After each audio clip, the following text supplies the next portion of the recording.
Hello, friends. It's time for Talk for Dodge, the show that uncovers the stories behind the houses in the heart of our community. I'm Jeremiahjcondon. And I'm Todd McCubbin, and today we are here with Master Sergeant Kinder. But before we talk to him, let's do a quick market update. Market update. We have a featured house this week, 1421 14th Avenue North. It is a two-story home on a double lot with a two-car attached garage. And, you know, that's actually kind of rare, having a really nice two-car garage attached to a two-story home. Yep. And it's got like the original hardwood floor throughout the whole house. What year was it built-ish? 1920s. Oh, wow. So it's got the cool old floors. And where's it at? And both bathrooms just got completely updated.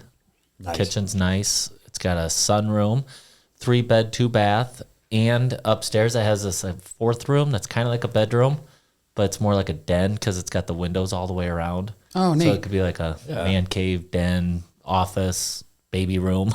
It could be anything. That's usually a hard find. You know, when you're looking for a home, you want something, you know, that's put together, so renovated, but you still have bones. So that's awesome. Yes. It's got culture to it. It does. It's got the character. It's got the character, and it also just feels homey. Like Absolutely. right when you walk in, even though everything's empty now, it's vacant, it still feels like a home.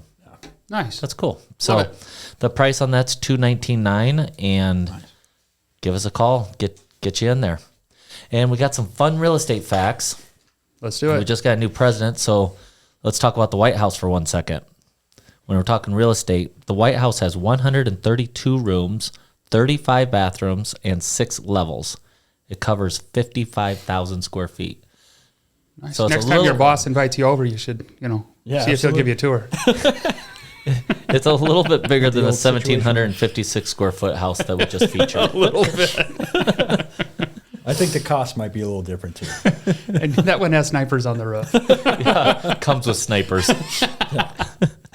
The concept of real estate dates back to ancient civilizations. The Code of the Hammurabi, created around 1754 BC, included laws about property ownership. Nice. The most expensive home that sold, surprise, surprise, penthouse in New York City, $238 million. Wow. Is it that one skinny building? I can't think of what it's called. Isn't like the top 2 floors, I think, is that Billionaire's Row? Yeah.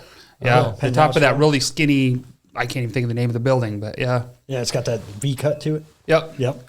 Wow. This talks about tiny homes and how there's been a huge movement for tiny homes that are less than 400 square feet that just fit some people's lifestyles. My RV is bigger than 400 square feet. I know. I was just telling somebody I have 3 TVs in my house, but I also have 3 TVs in my trailer. Joyce and I are so old. We have, I think there's 3 TVs in the house, but one that has been on in the last 3 years. The others just don't get used. Yeah. The Burj Khalifa is the world's tallest building, and it's not just a skyscraper. It has residential, offices, and a hotel in it. We should stay there sometime. I have actually stayed there. I'm not Have you? kidding. Yep. So Is it cool? Does it seem like the biggest building in the world? Yeah, I mean, you will feel like there's wealthy, and then there's like, okay, I should not be here. And then there's the Burj Khalifa. Globally, real estate is considered one of the safest investments, accounting for 60% of the world's assets. That makes sense. Yeah. And this talks about Zillow's estimate for a second. Yep. And it just warns you that it's just estimates, not an appraisal. Yep. So it pretty much tells you that I think we they have this no clue what they're talking about. Yeah. Well, they talked about COVID. Speaking of Zillow, just real quick off subject, because I like getting off subject, is they had a thing called the Zillow effect, which is keeping house prices higher, artificially higher, after COVID, because people were sitting home during COVID watching their house get more and more expensive. So their $100,000 house, they're sitting there, can't do anything. Click Zillow. Hey, my house worth $100,000. 2 weeks later, it's worth $105,000. 2 weeks later, it's worth $125,000. 2 months, and all of a sudden, the house says its estimate says it's worth $150,000. They're like, well, let's see if we can sell my house. And they talked to the realtor, and the realtor's like, no, it's worth $115,000. And they're like, I am not losing $35,000 on this house. They figured that because it was so high, it's like I'm not gonna lose that much money, and it makes sense. But it made it really difficult because people were like, my house said it was worth $150,000. I'm not selling it for $115,000 or $125,000 when that's really all it was worth in the whole time. So 1965 Mustang fastback theory, right? So social inflation. When the fastback came out, people talked about it like they loved it, and they kept talking it up to where, people could flip them for a higher rate, almost 20 grand more than what they were worth at the time. And the true equity was actually, $20,000 less. So, Yep. Yeah. Wow. Well, Shimcat's got a demon. I think it's still there. And they have the sticker price on it, and they have what it actually sells for, what it's going to sell for. And I was talking to Ed and Bill about it, and I'm like, wow, that's crazy. But yeah, same thing. But they only made like 100 of them. So it changes. It's true. It's very true. The first real estate license was issued in our favorite state of California in 1917. Nice. 1917 when California was still okay. Yeah. I talked to someone who just purchased a home or sold a home, something in California, and they said the packet looked like this. Yeah. My brother lives in Whittier, California. He's renting. It's a 2-bedroom house, tiny square footage. I mean, probably the size of this room. Pays about $4,500 for rent. Wow. Yeah. I'm not even exaggerating. Most people in Fort Dodge don't make $4,500 a month. Yeah. It's crazy. Yeah, that's $55,000 a year just in rent. Yeah. Yeah, it's insane. Wow. That is crazy. I'd have to make it a business and write it off. No, it's my office. I just happen to sleep there. All the time. And cook and eat. So today's guest, Sergeant Kinder, is a good friend. We've got to know each other through a couple of different things we've done together, and really appreciate him. And he actually reached out to us to be on the show through an email to Spin Markket, who then kind of forwarded it to me. And I'm like, well, I know him. So I messaged him, forgetting I forgot your cell phone number. Yeah. And turned out it's going to be a great day. You've already heard him talk a couple of times. Tell us a little bit about yourself. Yeah, I'm sorry. I'm a bit of a talker. I'm human, Most military people don't just go to sleep in their uniform, wake up and robot their way through life. But just the Green Beret. That's right. But I'm Chris Kinder. My home state is actually California. I was born in Southern California, beyond LA a little bit there. Family lived in Los Angeles area. Moved to Colorado, with my family. My dad was trying to change trajectory of life. Kind of saw the writing on the wall with California. But I come from a long military family. My mom's family literally founded Pennsylvania, have ties to Fort Ticonderoga, Green Mountain Boys. So military was always something that I was enamored with. I'm a latchkey kid, so I grew up with G.I. Joe, and you went outside, you played Army, it's what you did, and we have those stories, where mom's like, "You're not coming back in this house till the street lights are on, but don't be too long after the street lights come on." My parents would lock the door. They were like, "Lock, go." I was always just enamored with history and military, and so I think I was driven to this always. And it's kind of weird because I was a punk rock kid, younger too. So I was kind of like, I don't know. Trying to imagine you with a mohawk. When my wife met me, I literally had a blue mohawk at one point, and then I had Liberty spikes. I used to have 5/8, big holes in my ears. Wow. Covered in tattoos, Yeah, I got that down, so we're good. Yeah. But, it kind of comes with the territory, too. In the military. So someday when you retire, is that the look you're going to go back to? No, absolutely not. You're not going to gauge your ears back out or your lip? Well, clothes don't make the man, right? The attitude does. Exactly. And if you look at punk rock, Henry Rollins is a good role model. Be intelligent, go out there, challenge things, but be a part of the change. Help where you can. But I joined the Army in 2008 when I found out I was going to be a dad. I was like, hey, I got to do something. We have that in common. Yeah. So 2021, I found out I was going to be a dad, and really didn't have a lot going for me at the time because the industry in Colorado Springs was kind of stovepiped. And, it was an Afghan troop surge, so I knew I was going to be involved in the global war on terrorism. And my generation, that was a huge push. We wanted to be a part of that. We wanted to be enamored in that.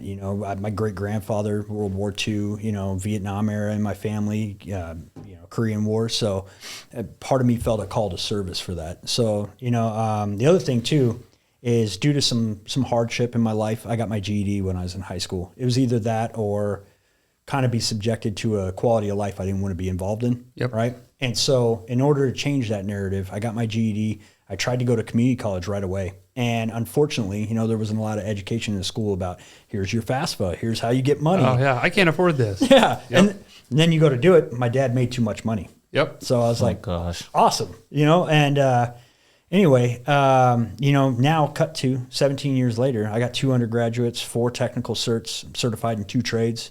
Through the VA home loan, I've been able to purchase multiple properties And that's amazing. I've just been able to grow disproportionately compared to what I would have done on the outside. Right. By the time I was 25 years old, I had multi-million dollars worth of equipment I was responsible for, 16 soldiers, and I was leading missions on my own. So it just, it gave me a Big level. responsibility. Yeah. It gave me a level of confidence and, by force, responsibility, whether I wanted it or not, baptism by fire sometimes, but, oh, heck yeah. That's kind of who I am in a nutshell. I kind of have to laugh because 20 years prior to that, it was 1991. Yeah. And my ex-wife goes, I'm having a baby. And Fort Dodge was the same. There was not, I had a high school diploma. I was trying to go through college, failed out of that. I tried the first time. They let me in because mom and dad did pay for it. And, ended up, we're going to have a baby. And I'm like, I got to have a job. I got to have a job with insurance and something I can feed a family with. So Absolutely. Yeah. September 92, off I went to basic training in Alabama. Oh, man. Okay. So Fort McClellan, it's still kind of there. I was a Fort Benning kid, which is now Fort Moore. And then I did my AIT, Advanced Individual Training. I did that at Fort Gordon, Augusta, which is now Fort Eisenhower. All right. So what was your MOS again? I'm originally I was a 25 Quebec. So back in your day, that would have been a 31 Romeo. Okay. So communications, now it's 25 Hotel, which is a nodal network specialist. I work on the high side and low side of tactical communications. So everything from satellite communications, radios, internet providing, essentially. We're the cell phone. So when my router breaks, I can call you? Yes. Yeah, absolutely. Come over tonight. Just don't ask me to fix a printer. Oh, that's funny. You guys are talking about tech and Army slang. Yeah. I'm lost. I'm sorry. I'm sorry. All That's the okay. veterans out there That's are going to okay. be like, oh, yeah, that makes sense, and that makes sense. And everybody else talking is gonna about be like, "Can you computers put and saying Romeo, notes?" and I'm like, okay, Well- I'm lost. We use the phonetic alphabet for all letters in the Army. So Alpha, Bravo, Alpha's A. Delta. Yep. But I'm pretty good about breaking down the vernacular, though, too, because that's, as a recruiter now, that's part of my job, is I got to take all this jargon, all this gobbledygook, because we have our own language in the military, and how to break it down, make it usable. Yeah, because and it's a change. Yeah. So being a recruiter is a secondary MOS. Yes. Tell us how you became a recruiter and how that process works. So being a recruiter in the Army comes by one of two ways. You either can volunteer or you get Department of the Army selected. So by force or choice. Voluntold is what we always call it. You were voluntold. This is what you're going to do. So, Voluntold. I've heard you say that before. I had a negative connotation about it. I didn't want to be a recruiter ever. Nobody has a good. I wanted to be a drill sergeant or I wanted to be an instructor, and I got injured. I had an injury, and it kind of held me back from going the drill sergeant route. And so in order to broaden in your career, you have to do something to step outside your MOS, military occupational skill. That's your job. So I got approached and they said, hey, you have an opportunity to be a recruiter. And I was like, I don't think so. And they're like, let's try this again. Check your email. And so I was like, okay. You've been assigned. Yeah. And so I got Department of the Army selected to be a recruiter. And the reason why I had a negative connotation at the time is most people think about recruiters like they're targeting. They're trying to target. They want your kids. They only care about numbers. They're going to tell you whatever you got to tell them. Yeah. I'm gonna lie, cheat, and steal so you can get in. And so me being me, because I'm kind of counterculture and I've always been a person of high integrity. I told myself this is something I can do my way, and I had an opportunity I saw to where I could put people in the ranks that are actually good men and women of good character, high character, people who maybe need some growth, need somebody to believe into them, somebody who needs an opportunity, maybe people who are lost trying to find their way, or people who are also precision targeted, right? Like, I want to be a doctor. Here's how you can use it. Yep. So yeah, I went off to recruiting school and I was like, yeah, where's my orders? Am I going to Montana? Am I going to the East Coast? Where am I going? They're like, Fort Dodge, Iowa. I'm like, all right. I never spent any time in Iowa, which is crazy. And I don't consider it a flyover state. I hate when people say that. I also don't like when people talk bad about Dodge. Dodge is amazing. When You're a Dodger now. Oh, I am. I've been here 4 years now. I'm retiring here. I love the community here. That's I love great the to hear. history.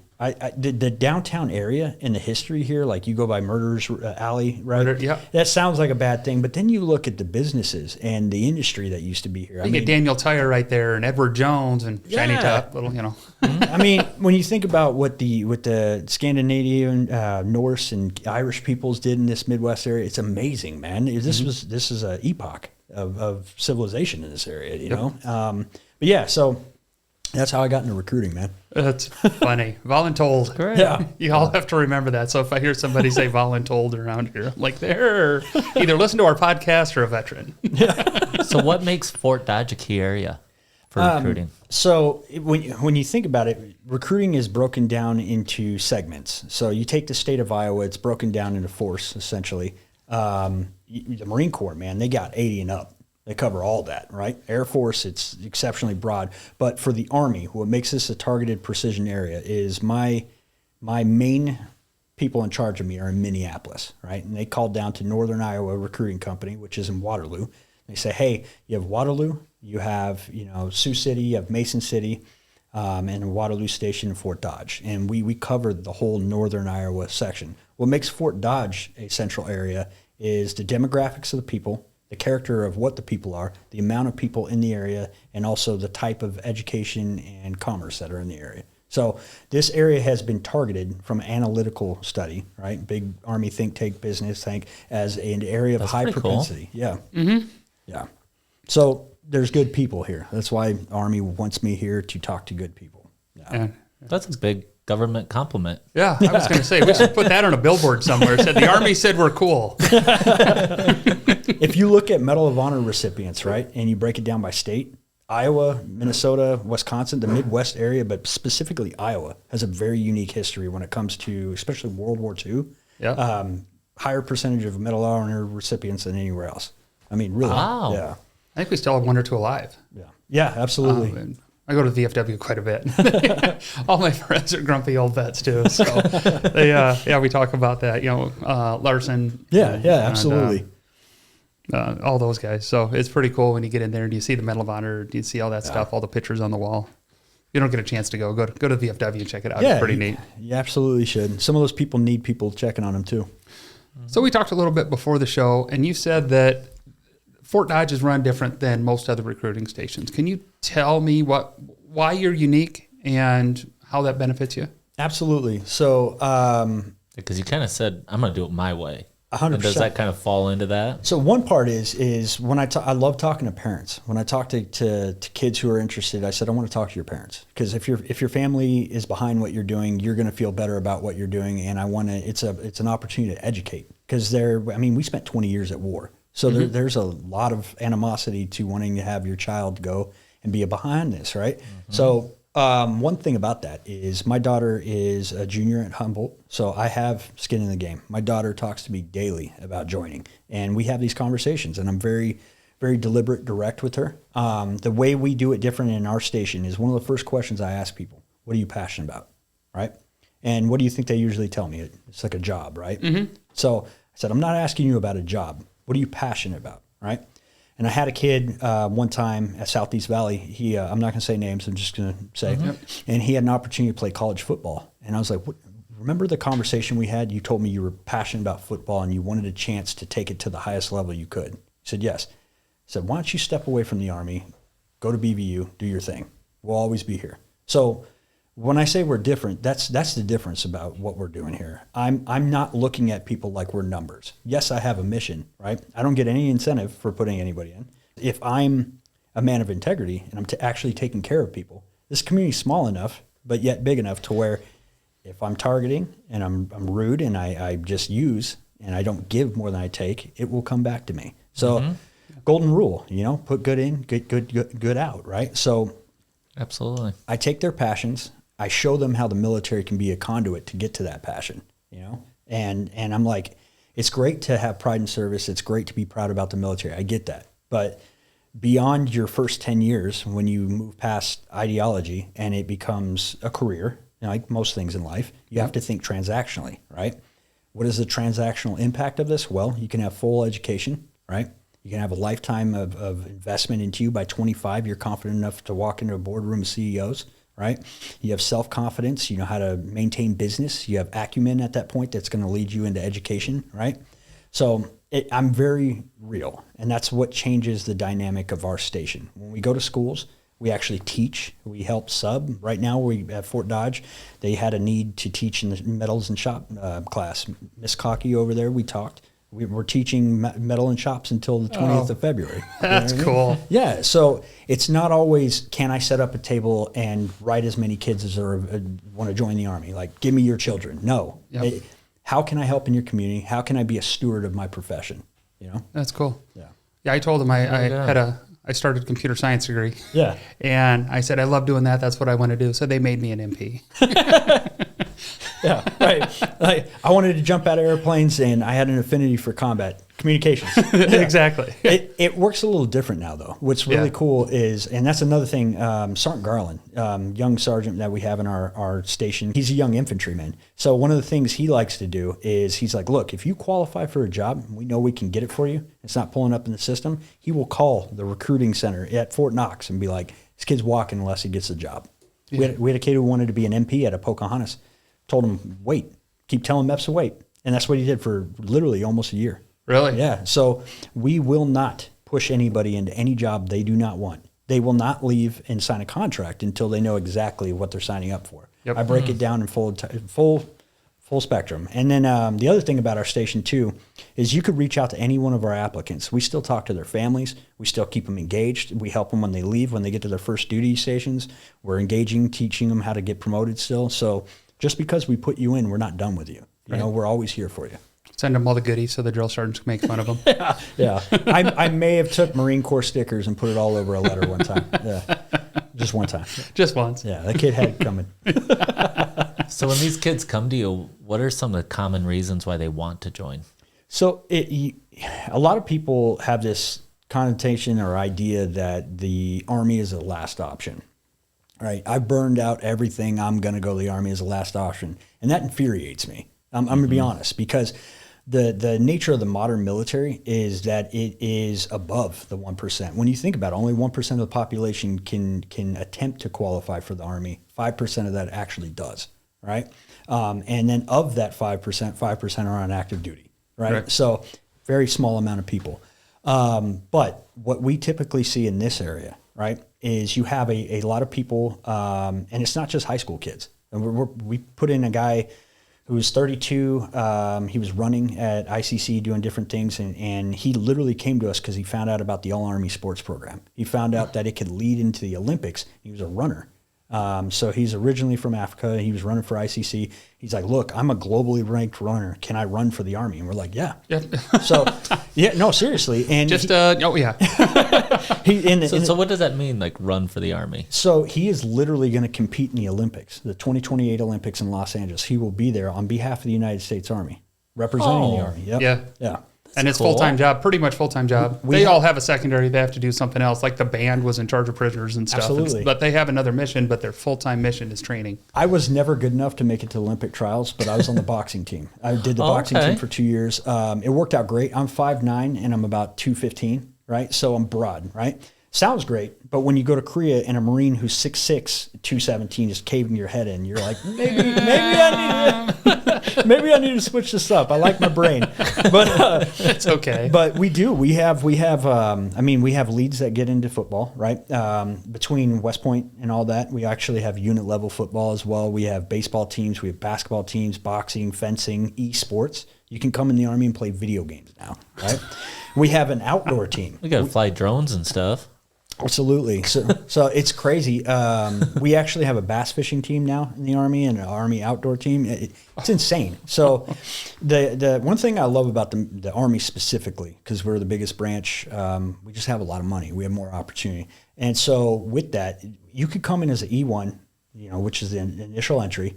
You put a little time in with college, right? And within your 2 year, you could get in that re-enlistment window and go officer candidate, become a full-fledged commissioned officer. You can go warrant officer. You can fly. You can go work at the White House. You can put in packets to be a general's aide. I mean, dignitary stuff, state level. It's insane. Like there's so much opportunity out there. You can literally do a thing called training with the industry. So like me, I'm communications. I can get out and go work at Google for a little bit, learn all that, put that on my resume. And then what do you think that's going to look like when I get out? Right. You know what I mean? I went from being worth probably $30,000 to $40,000 a year on the high end of doing street labor or whatever to now, in my industry that I work in, I'm worth about 120 to 215 on the outside. So it's crazy. I just had a friend in the Air Guard that moved to Florida, and same thing. It was unbelievable. He goes, I didn't know I could make this much money, and I don't know why I stayed in this long. I kind of went on a diatribe. I'm sorry. But so the two types of people you see typically that come in, the person who's like, I have a goal. This is what I want to do. I want to be a doctor. I want to be X, right? And they come in our office. How can the Army help me get there? And then you have the other who's like, I have no clue. I have no clue, but I know this is a good start, right? Okay. So that's typically what you see. To be fair, I'm 51, and I still don't know what I want to be when I grow up. I want to be Batman. That's right. Yeah. On the opposite side, what are the biggest hesitations you see when somebody comes in and they're like, is this a good idea? Is it not? When you're talking to kids at the schools and the college, like, I don't know what I want to do. What are their hesitations about the Army? So you see actually a lot of people interested, a lot of young people interested, but the problem is communally. There are a lot of people shutting them down. Some of our worst advocates can be our own veterans. They come in and they're like, when I was in, they did this to me and da-da-da-da-da, and I went through this, and the Army's not going to take care of you, and this was my experience, or they're just going to use you, or they're just going to do that. I'm going to be honest with you. If you come in and sit on the bench, you can be literally check the box, right? And you'll walk out with education, VA home loan, medical, anything that damage to you, VA is going to cover you. You're going to have those things, but you're just going to have that. Now, if you come in and you apply yourself, you actually take charge of your career, you can evolve exponentially. I've faced every form of toxicity you can in the military. It's evolved since I came in, right? So my generation had to pay into the GI Bill to even touch your tuition assistance, right? My GI Bill ran out in the middle of my bachelor's degree. Right. And I ended up doing the rest of my bachelor's and my master's was with out of pocket and with a FAFSA. Because of that, right? They have now adjusted the GI Bill. Because of me, when I came give me my $65,000 back, that would be great. But you get what I'm saying. So I do. Each generation has suffered a little bit, so the next generation of military could be better. These kids now are set up better than any other generation. So our own community will talk ill of the military, right? It is not the military they were in. It's not even the military I joined. It's changed exponentially. It's a better, more lucrative military for those who are joining. Some of the opposition you see, though, right away, too, is people are afraid to leave the community, right? So for that, I look at active duty and reserves for two different things. So there's some people who come to me, applicants that come to me, and I'm like, you know what? Reserves would be better for you. Reserves is like you have a great plan. You're going to college. You already have establishment. You have a great network here. Reserves is going to add to your life, not take away from it, but still allow you to have that autonomy, right? Active duty is more like, do you want to be fully immersed? Do you want to experience the culture of the Army in full benefits, full detail? And this is your career now, but you do a shorter contract, help you kind of find your way, right? And that's kind of what that's for. People looking to get away for a little bit and come back. But for the people who want to stay home, reserves is a great path. And what's different from the state level, National Guard level, is it's federal. So we have a government shutdown, your pay is not shut off. We have a government shutdown, your education benefits are still there, right? And it's federal resume, it's federal funding, it's just there. And then you got to think about it too. The people in the reserves are local doctors, local detectives, whatever industry you name it, they're in that unit, you know?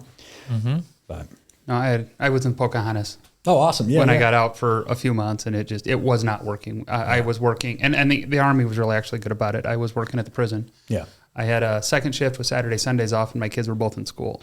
Okay. So that one weekend a month that I could spend with my kids, and then they'd always do the extra long ones. And I'm like, this is becoming a burden. I haven't seen my kids in like weeks. Yeah. Because I'd get home, they'd go to school and, I wouldn't see them until they'd wake up. I'd see them for 5 minutes, send them off to school and not see them again until, 2 weeks from Thursday.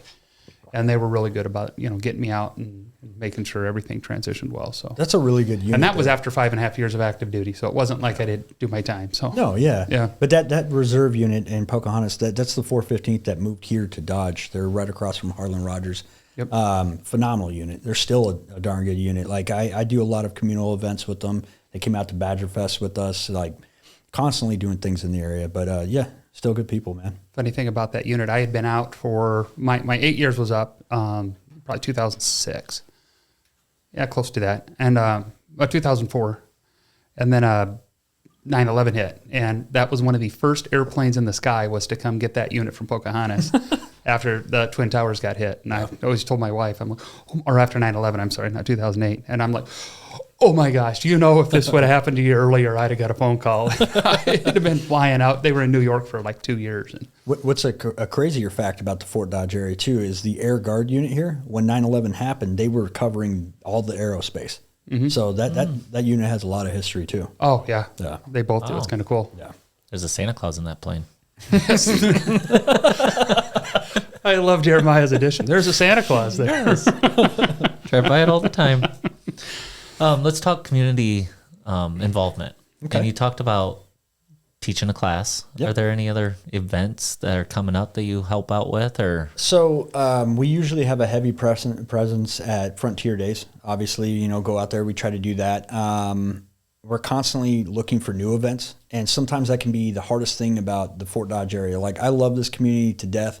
But one thing that I'm not used to coming from, I moved from South Carolina here, is you could get on social media, you could get on certain things, and every communal event was blasted. It was well communicated. You knew where it was at. Sometimes here, it feels like you have to almost know somebody to know where something's at, right? Yeah. And so we try to get into everything we can get involved in all the time, right? So currently, right now, because of school season, our focus is predominantly with the schools. So we're doing a lot of classroom presentations, ICC, going out there, visiting people there.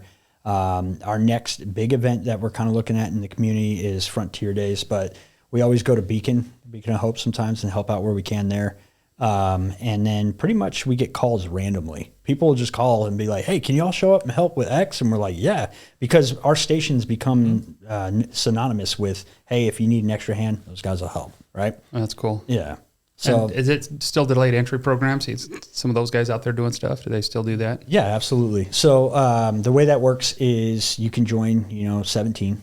Yep. Parental consent. You have to finish your senior year, and through that senior year, you are contractually on for the Army. If you're active duty, you're going to ship when you graduate, right? If you're reserves, your contract starts right away. Yeah, away. So you can do split op still too, which is where you go to basic training. After your junior year? Yeah, after your junior year. Senior year to go to... You have to be 17. Yep. But yeah, and you can split it up.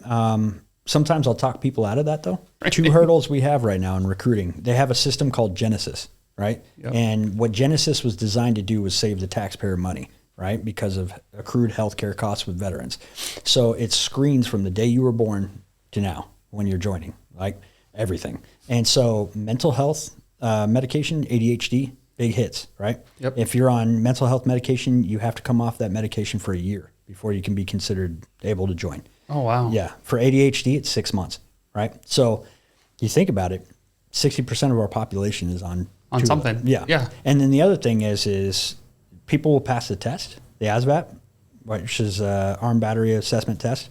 They'll pass the ASVAB, but then their height and weight is off, right? Right. Or height and weight will be perfect, but they fail the test, right? So the Army, in their infinite wisdom, they came out with these two preparatory camps. It's own 9-MIC program. What they can do is they can go to a body composition camp before they even go to basic training. So they go to a camp to get them in shape. They have the Army's biggest loser too. But that's pretty cool. You know what's cool about it though is these people end up hitting basic training with more knowledge base before they hit. So they hit the ground. They've just been doing it. Exactly. Yeah. And so these kids end up being your leaders in basic training. They end up getting awards and acumen from that, right? Well, they know how to do a push-up. They know how to do a set-up. They're not teaching them everything. They understand rank a little bit. Exactly. I'm sure they don't do a ton of it. Military time, all that. That's at Fort Jackson too. And so the ASVAB camp is the same way. So they go and they study, and they're taught by Army instructed leaders. And these are guys with, anywhere from master's to doctoral degrees, and some of them NCOs, non-commissioned officers like myself, or commissioned officers.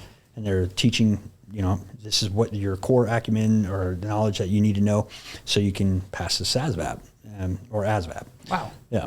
Basic training's evolved too, man. It's when we came in, they build you up and tear you down, then build you up. Yeah, machine gun information at 116 people, and hopefully you get five pieces of it. Yeah. Oh yeah. Now they break it down. It's all teamwork. So they break you into small teams. They make sure you've got every single essential task. So where you and I got to our first units and we're like, I think I got it. Now they're like, no, this soldier's on point. Yeah. So, yeah. That's cool. Standing in line reading what's the book called? The Warrior Leader book. Yeah. So Standing waiting for lunch. Falling asleep on your book or the Warrior wall. Task 1, you're like, you're tired, you can't see. Oh, yeah. You start writing. I had notes from the Army where the first couple pages were or the first lines, and then it turned into a line. You can tell where I fell asleep. And it just goes off the end of the paper. Yeah. Oh my God. We've talked about some of the lesser known things you can do in the Army. What are some of them that are kind of cool that people just don't know about? We talked about sports and some of these other ones. What are some? I remember at St. Edmunds when we had a recruiter come and talk to us, and I thought it was really cool that I mentioned I wanted to be a chef or something like that. And he's like, oh my gosh, this would be perfect for you and he went on the spiel, and I thought that was kind of cool. So interesting enough you say about that. Most of the time, 92 Golf, that's the MOS title for cook, right? Most people would be like, you don't want to do it. You remember what cooks used to do? They work in the DFAC, right? Oh, yeah. Dining facility.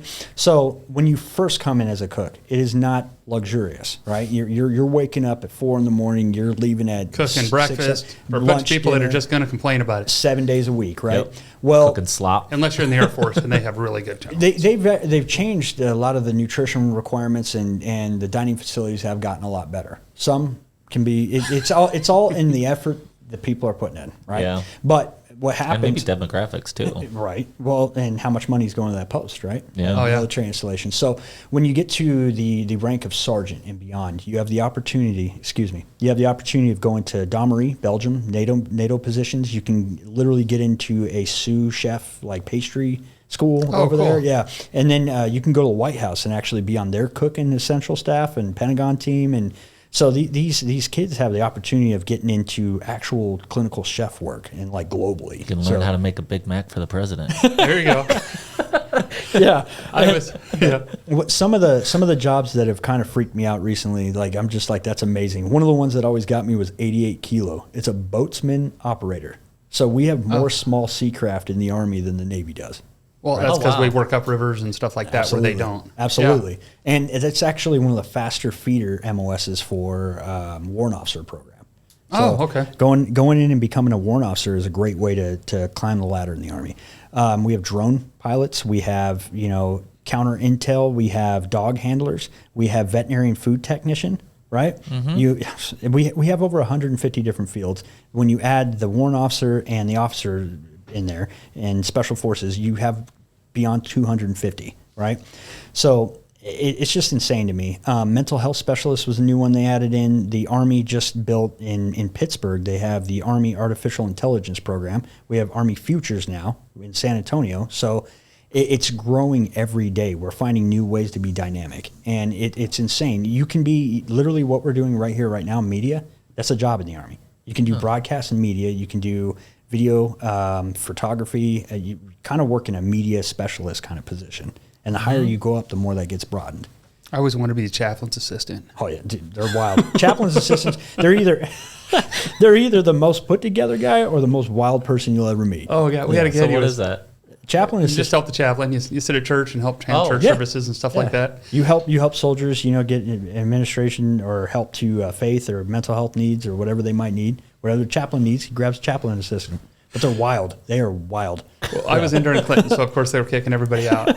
And so, I mean, if you were a little bit overweight or failed the PT test, it was like you fail one, don't fail the second because you'll be out, and it might be general. You just didn't know.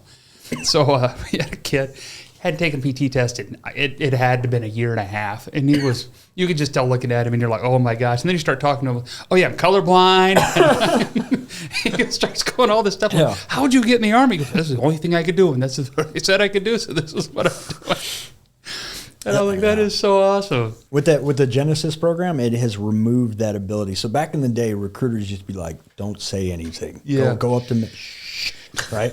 Now we're like, hey, we're going to declare everything you have. We're going to take care of you, make sure you're good. So when I talk to these kids in school, I'm like, if you think about what you can use the Army for as far as business, like VA, small business loan, things like that, and just the confidence you learn, right? Mm-hmm. So now you can get on Instagram, social media, things like that, and be a promoter, right? You can literally create an industry or business like that, right? Yep. So I'm like, look, if that's what you want to do, where did you start your journey? Tired and hungry at home with no money, right? If you fail, where will you be? Tired and hungry with no money. So what's the risk? Yeah, there's none. Right. And you're going to learn something. You got to go cool places, see, cool things. I mean, over the years hanging out with you, I can see what the Army's done for you. Oh yeah, I mean, was. Because you don't like talk about it on a regular basis, but like you can tell like you've gained traits. Oh, you get the confidence you Army gain and- from the Army. Yeah. The problem solving skills was the big one because, being a C student with ADD going into the Army, it's like I got in trouble a lot. I mean, I'd forget to shave because I'm not that smart. And all of a sudden you're like, okay, I got to stiff up my Not your head though. Well, then I had hair. You get hit with a lot of impossible obstacles sometimes in the Army, and they're like, figure it out, find a way ahead. So stopping isn't an option usually. Like where a Marine will bowl through things. I love Marines, but that's the difference between the Marines and the Army is the Marines are disciplined to a fault. They will follow orders even if it's detrimental, right? Yep. Army, they'll be like, hey, we need you to run through that wall. And we're like, there's a doorknob. There's a doorknob. There's a window, Hand me that grenade. But no, I mean, I kid around. I love the Marines, but my head went fit in the jar. crayons, you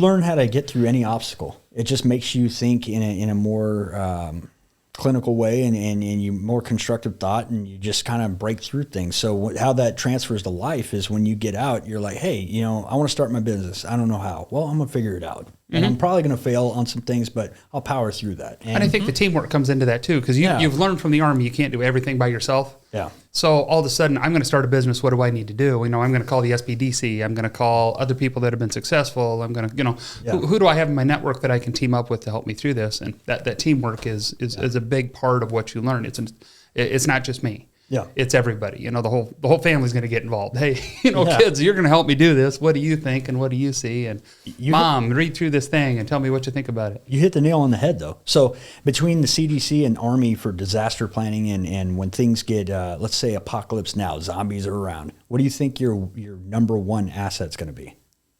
Me? Right. Food. Right. People say food, Water. supplies, guns, maybe, right? Literally, by doctrine and note, it's your network. Yeah. Because you could have all the weapons, all the know-how, all the supply, but if a tree falls on you and you're alone, you're kind of SOL, right? So at the end of the day, your network. Community. Yeah, and the Army teaches you, if you are not Smart Ranger, you're Strong Ranger, find the Smart Ranger, right? Yep. And so that's how we get ahead, man. Yeah, because they need each other. Absolutely. Yeah. The person who I learned that in the Army. I also learned it from Councilman Cameron Nelson. Yeah. When he was working for me at Sears back in the day, and we're talking through it. And we were in leadership Fort Dodge together. He goes, "I want to be that guy." And I'm like, "What do you mean that guy?" "I want to be the guy that knows everybody." They're like, "Hey, where do I find a monkey?" I'm like, "Oh, I got a guy, and I can pull out my cell phone and say, hey, I get a monkey from this guy." And I'm like, "That's who I want to be. I want to be that guy. You can ask me for anything, anywhere." And I'm like, "Oh, okay. Call this person, or let me call this person, and I'll get back to you because I can't share their number." You have been that guy. Oh, yeah. Dude, you've helped us, and that's one thing I love about how receptive this community's been to us. When we first came in, a lot of people were like, active duty guys, we support our guard here, which is cool. Guard's awesome. But we changed that narrative, and you have helped me exponentially. For a while there, because of COVID restrictions, families couldn't see their kids swearing. So what we would do is we'd go to the old opera house there and do a swearing with my commander. And that way they could witness it. So not there necessarily, but I'm saying that is extremely feasible. Yeah. And then between my relationships with the Marine Corps, like we're very tight. Sergeant Ace Ventura, Marine Corps, awesome. And then I know the Air Force guys and Navy guys real well. And that's a different thing about me as a recruiter too, is if somebody comes in my office and says, I want to explore my options, I'm like, here's the numbers, call them. Yeah. You know what I mean? And they're like, what? And I'm like, call them. I'm like, I'm going to tell you that I'm going to give you full facts, full benefits, and I'm going to take care of you. But at the same time, you should explore. Everything we tell you is Googleable. All right? Yeah. Oh, yeah. We didn't have that back in the day. You got a fact check? Yeah, man. Just not on Facebook. I get a pony? Sweet, I'm in. Yeah. So how many people do you have on your team? Right now, it's just me and Sergeant Garland. Sergeant Garland and I, we run the whole station. We cover clear out from Rockwell City out to Jewel, and beyond. We kind of have a massive footprint we cover, and we cover it well. We have awesome relationships. We have great integration in some communities, like Manson. The Manson community has been phenomenal to us. Fort Dodge has been phenomenal to us. Humboldt, phenomenal. Webster City at first, when we came in there, because there were some recruiters going in there doing that targeting thing. Right? Yep. And we're like, look, we're here to add to, not take away. And now, because we've been people of integrity, they're like, come on in. Yeah, they welcome you in. Yeah. It's been good. Yeah, it's just like any other industry. You have like hotheads that just can ruin the name, and it's not the company, it's the individual. Absolutely. It's a volunteer force, man. So some people come to the Army because they want power or they have some agenda, and that's fine. They get whittled out quick. If you can't work with people, you don't maintain very long. No. Yeah. So you talked earlier about your daughter talking about joining the Army. What advice do you give her, and what advice do you give other people and what to do? Yeah. So I give her the same advice I'd give anybody. And I really mean this, because you have to join the Army or the military in general. You have to join the military knowing what you're getting involved in. You have to know what's promised to you. You have to know what guarantees are out there. That way, because for instance, the guys who want to go combat, I want to go into a combat position. I want to do the cool guy stuff. I want to kick indoors. I want to jump out of airplanes. I want to do the cool guy stuff. That is awesome. And I'm glad we have people like that in our military. I've done some things like that. And I would do it again. I'm very proud of that. However, if you get injured, you get hurt, you get disabled in some way, we have a program that screens you for duty. And if you don't fit, you're out. Yep. The Army's going to take care of you. They're going to transition you, but you owe it to yourself to invest in your benefits, meaning tuition assistance. Get your education. If you're going to join this military, utilize it for every education benefit you can, period. Yep. All right? Second thing is, from the day you come in, every time you get injured, do not power through it, recover properly, and take care of yourself, because when you're 20, you're bulletproof. When you're 37 and your knee feels funny, it's a little different, all right? But in preparatory to joining the military, study, really take your time on that ASVAB, really take it seriously, because that determines what you will do in the Army and what's entitled to you, okay? And then secondly, understand why you're joining. Understand why you're joining. If you're lost in your life and you're looking for direction, we will give you that. But join because you believe in it. Join because you believe it's going to help you. Because if you come in broken, you will leave broken. All right. And honestly, do your homework. Invest in your life and educate yourself. That's a real big thing with me, education. What's cool about the Army too, every piece of training you do transfers to college credit. Yep. So we have a joint service transcript, and it's a lot better. Yeah, they didn't have it when I was in. You had to kind of do it yourself and find a college that would find all these things. You had to do like paper correspondence courses and stuff. Oh, yeah. But I did a lot of those. So, AI can do that. But you can, some degree pass, if it's in line with your field, right? You can knock out an associate's in a year flat when you enter your first duty station. Oh, yeah. To walk out in a 3-year career with undergraduate is not unheard of, so. What is the biggest technology changes from like when you started and Todd started to now?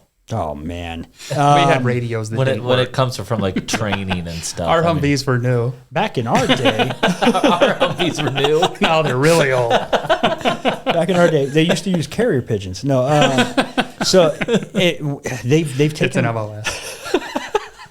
They've taken a lot of the admin functions and they're automated now. So you remember when you took leave, it was a DA-31, yep. Right? You would have to take a piece of paper and fill it out and say, hey, this is how many days of leave I have, because you get paid leave in the active duty. You get 30 days paid leave. And so you can take all of them, go to Australia, hang out, do whatever you want. But anyway, you take a piece of paper and you say, hey, this is whatever administrative function I want. You hand it to your first line leader, who's a sergeant. He hands it to a staff sergeant, who then hands it to a platoon sergeant, who's going to give it to a first sergeant, who hands it to the commander, and eventually it finds its way at finance. Or you go straight to finance or S1, and S1's like a clerical shop. And it was this whole convoluted rat screw that we would go through. Or when they lose it half the time. I was going to say, when it's going through 8 people. Right. So now it's automated. You go online, you look up everything, it links up, boom, done. Healthcare, all automated now. So through Genesis program, I can go into the system in TRICARE.net and find my own referrals and set all that up. So the automated healthcare admin, the technology as far as warfighting function, it's insanity. So when I first got to my very first unit in Alaska, we were using ROWs and tropo technology that was used in Vietnam. And they're like, yeah, we still use this. So there were these giant Mickey Mouse ear antennas that took like a 6-man team to set up. We have suitcases now that you can open, give you full 4 lines to 16 lines of encrypted internet, right? And phones encrypted on the go, on the fly, and it's just constantly encrypting. Meaning what used to take a whole battlefield space to build and provide to a commander is in a suitcase, right? We have a lot of technology out there right now that would freak people out. Like we have water drones, aerial drones. We have advanced site technology. It's crazy. ICBM technology. It's wild. I bet like these young kids on couches playing video games are needed. Yeah. Oh yeah. Yeah. 100%. You know, like they can't lift a gun or, you know, like they can't lift anything, but you put a controller in their hand, they're dude. To counter that though, you can train push-ups, right? Yeah. But what you can't train is that technical cognizance, right? So you try to throw me on some of these UAVs and whatnot, and I've seen some of the technology that's coming along, and I'm getting to that age where I'm like, oh man, I might need to retire soon. Just because like I don't possess. Where's AB and the joystick? I miss that, right? I can't. It's just too much, right? I was too old when that came out, and I was going to say. You were lucky if you had the internet when I was in. Yeah. We still had fax machines, and you'd have to fax stuff, and I don't think I even saw the internet while I was on active duty. That's crazy. That's crazy to me. That's crazy to me. Yeah. Runners. I had it some places, but it was very, very rare. And then I didn't have a cell phone until I got out. Yeah. That makes sense. I mean, when I first came in 2008, it was not uncommon. You wouldn't have like a cell phone at work unless you were a section leader or a platoon sergeant. And then by the time I got to my second duty station, it was evolving, and now it's like everybody has connection everywhere. Yep. Yeah. So one of the things you said when you first started is that you came to Fort Dodge, and then you say you've been here for 4 years, and you're probably going to stay here. Could you tell us why you love Fort Dodge, since this is Talk Fort Dodge? Yeah, absolutely. Tell us why you love Fort Dodge, and why did you say you want to stay here? Okay, yeah. So this might sound a little cold, but given where I was raised, I've learned the... Southern California taught me to take everybody one at a time, right? However, it also taught me that when you have large groups of people amidst social chaos, life chaos, that it can add to the secondary conditions of your life, meaning noise. A lot of noise, a lot of busyness just for the sake of it, right? People out here still have moral scruples. They still have family dynamics. It's very communal. People look out for each other. It's a network, right? And I don't care if you're the punk rock guy who likes to play on the weekends, or you're the guy who works at Van Dees, or you're another guy who's over here at Decker. People link up in this community. They check on each other. They care about each other's well-being, and you don't see that everywhere. There's many people in Iowa as there are in Phoenix, right? So for that alone, that's alluring, right? The other part about it is I've never seen a sky like I've seen here. I mean, and I've seen beautiful skies. One of the most beautiful skies I've ever seen in my life was in Afghanistan because of the lack of light pollution. Iowa still beats it. All right. Wow, that's cool. Iowa nice, to me, when I hear that, I laugh because I think it's total hogwash. And here's what I mean. You'll smile, you'll open the door, you'll say things, but Iowa nice is not real. What it is you are full of it until I know you're a person of integrity. But once people know you're a person of integrity, specifically here, that door is always open. Right. Yep. And that is amazing. You do not see that anywhere. Right. So I see the potential of what this area could be. I see it for what it is, which is a community. And it's a piece of life that has kind of dissipated across the country. You can still raise people and young kids and your children here and not worry so much. I mean, yes, everywhere has problems, but you get a little innocence here, a little bit. Right. Yep. And, people take care of each other. Yeah, they really do. Yeah. When we have an emergency, everybody chips in and does their thing. And we had Nikki Conrad on. Comes together. Supervisor Conrad talked about the floods and how everybody came together this last year when he had all the floods and the sandbags and all that stuff. And so, you're kind of saying the same thing. And I think that's one thing about Fort Dodge, this area that other areas don't have. That's the way ahead. Every time somebody complains about politics or who's at the top, I'm like, who's your local county representative? Right. Who's your sheriff in your area? Go talk to them. Right, exactly. They'll put their cell phone out there. Own your community, right? Well, even like Kreinbrink and Meyer, Senator Kreinbrink and Representative Meyer. I mean, their cell phone numbers on their website. The Memorial Bridge when we did that dedication. Oh, that was so cool. That was amazing. I mean, the whole community. I've never in 17 years of service, I've never seen anything like that. And they've already got the lights paid for. Yeah, they're going to put that on the bottom of the bridge, and they're working on the little pavilion on the one side. So.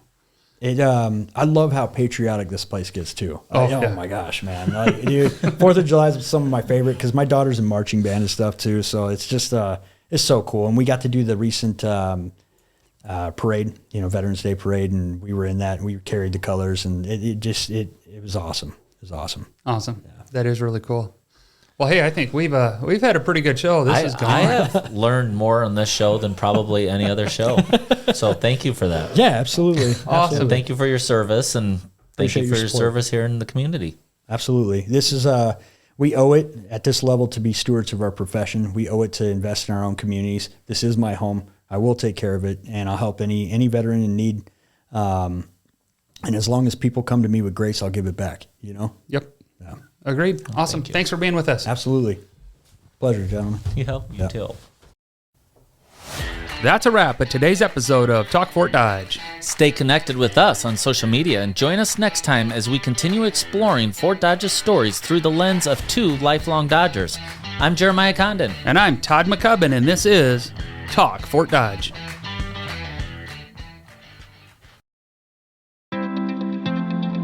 This podcast is produced by Spin Market and Digital. Located in Fort Dodge, Iowa, Spin Market's highly skilled team can help you increase your market by updating your website, improving SEO, designing advertisements, and producing podcasts that will grab the attention of your market. Contact Spin Market today for all your digital marketing needs at digitalagent@spinmarket.com or call us at 515-302-8026. And to learn more, visit our website at www.spinmarket.com.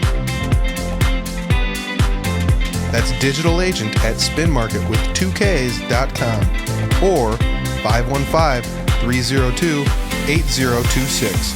Or visit our website at www.spinmarket.com.